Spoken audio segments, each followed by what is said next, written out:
Welcome back to Movies Recapped. Today I will show you an American fantasy, from 2012, titled The Brass Teapot. Spoilers ahead. Watch out and enjoy. Alice and John are still in bed when the morning alarm goes off. The two linger in bed to the point where John has to rush off by bicycle to his low-paying soul-killing telemarketing job. Alice slips into some half-sexy, half-professional interview clothes. The outfit appears to be culled from whatever she's got in the closet, and sets out to find a job. She needs to pay off the thousands of dollars of debt she's racked up getting an art history degree. A good luck with that enterprise if ever there was. John calls one of the potential client and tries to sell them a home computer warranty, but he fails to convince him. His boss, who is passing by, noticed that the sale was a failure and he confronts him, reminding him of their 3 sales pivot points for optimal success.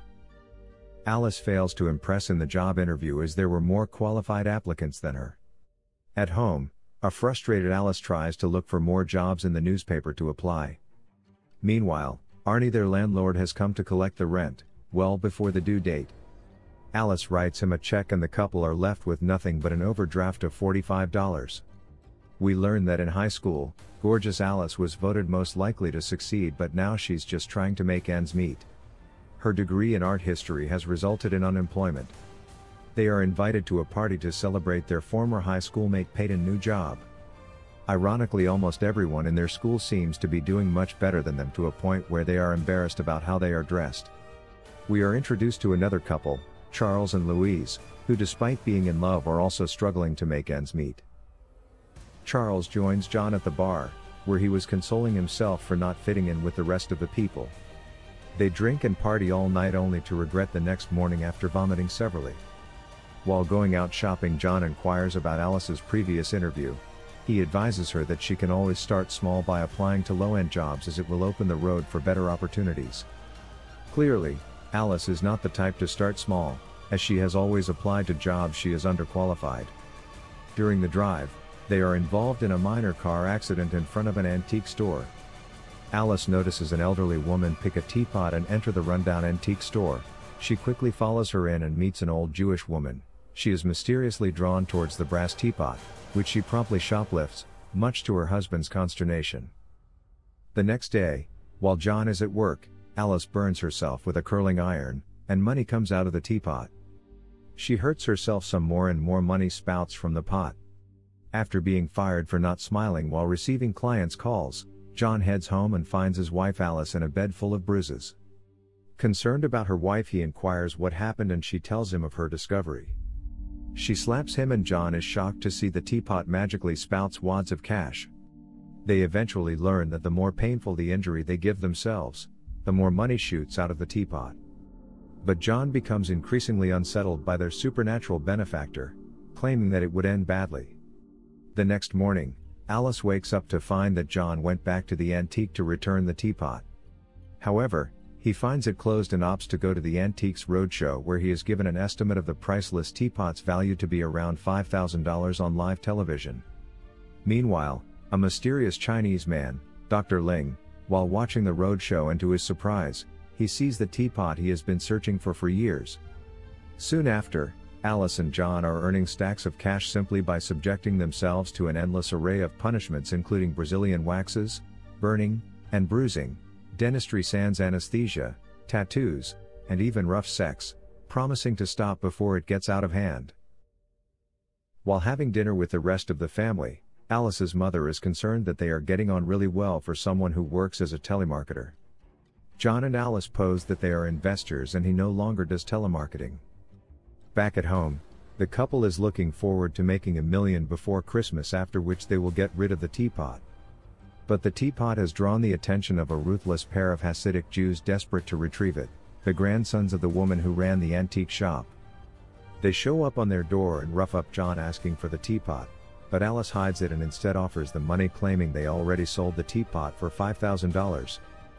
John and Alice visit the library to research more about the teapot, and they discover that it has a long and sordid history and that those who possess it will suffer unsavory consequences.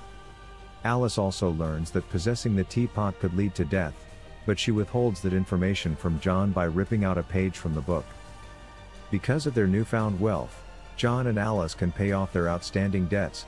They buy a new car, a house, next to Alice's former childhood friend Peyton, who is married into money, and all the luxuries they've always wanted. They even hold a party in their new house for housewarming. The couple gets a visit by Dr. Ling, informs them that they should give up on the teapot, otherwise, they will be destroyed by the evil power.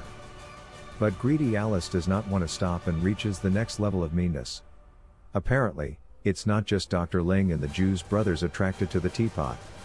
Arnie, their former landlord, is quite surprised as to how the two losers have got so much money in such a short time. During his visit, he grabs the teapot and runs away with it to his car. After much pleading from Alex not to destroy it, he throws it on the road and runs over it with his truck. The teapot magically repairs itself from the damage. Concerned about the event, Alice and John pay a visit to Dr. Ling to learn more about it, as it wasn't damaged by the accident. Dr. Ling informs them that it has been in existence for over 2,000 years in possession of different people including kings, and that it cannot be destroyed but rather hidden where no one can get to it. He informs them that the teapot will bring out the evil in them if it exists. John is moved and ready to give it up, but Alice is not yet ready to let the teapot go. Things seem to get out of hand as Alice breaks her legs while skiing just to make the teapot spout cash. At the mall, Alice and Peyton meet with Louise, Alice's former best friend working at Mr. Smoothie. Alice clearly is saddened by Louise's situation. Later that night, the two Jew's brothers break into their house and make away with all their money. They inform Alice and John that they knew they still had the teapot, but they don't want it as it is a monster. They even advise them not to wait too long and get rid of it before it gets out of hand. It is at this moment we learn that the elderly Jewish woman placed the stop sign near her antique store just to cause accidents and in turn get money from the teapot. But as a fight erupts, one of the brothers is magically drawn to the teapot and he touches it, a bad mistake. As time goes on, the teapot pays out less and less, so John and Alice have to come up with more ingenious ways to hurt themselves or others. This includes starting fights with random strangers at the club. Once again, Dr. Ling pays John a visit, informing him that the teapot is consuming him and that it is getting out of hand. Alice later learns that the pot will also pay out more for injuries that happen to other people who are near the pot.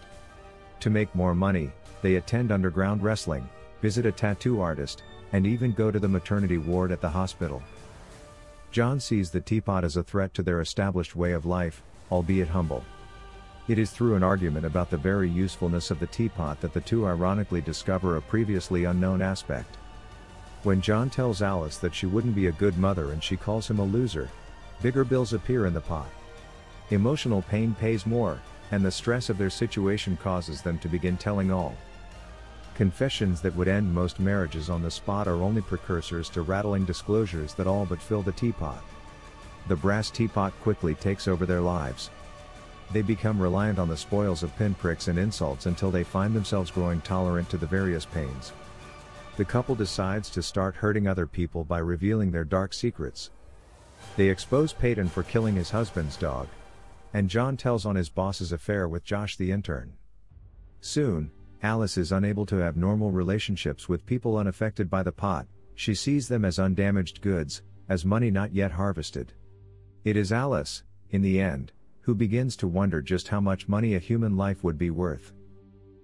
When Alice starts considering murder, John realizes that they are going too far and he wants to get rid of the teapot. Alice doesn't want to go back to their old life and won't give it up. One night, John finds the info that Alice withheld concerning the teapot and death. He then gives her an ultimatum: give up the pot or he'll leave her. When she hesitates to answer, John knows she will choose the pot and attempt suicide by jumping out their second-floor window. He survives, and Alice, finally realizing that the teapot is damaging their marriage and nearly killed John, agrees to get rid of it. They plan on handing the teapot over to Dr. Ling the next morning, but late that night Arnie breaks into their house and steals the pot. At first, they are glad it's gone, but then they realize that if two nice people like them can turn evil due to the teapot, what can it do to a mean person like Arnie? They go to Arnie's trailer and attempt to take back the pot, but are met by Arnie, his wife Brandy, and a pair of guns. Just as Arnie and Brandy are about to kill John and Alice, the two Jewish men arrive with guns to take the teapot for themselves. The four begin shooting it out while John and Alice hide. Ultimately, the four all kill each other while the teapot spits out thousands of dollars. John and Alice come out of hiding, gather up all the money and the teapot, and leave the trailer. Later, they meet with Dr. Ling and they give him the teapot. John and Alice decide they have enough money, and they give their friends Louise and Charles $250,000, and get rid of their new house and car. The movie ends with Dr. Ling sailing to the middle of the ocean and dropping the teapot overboard, where it sinks to the bottom. At the end, Alice is pregnant and are on a road trip to Mexico with John. Please like and subscribe, and click the bell icon to get notifications about new movie recaps.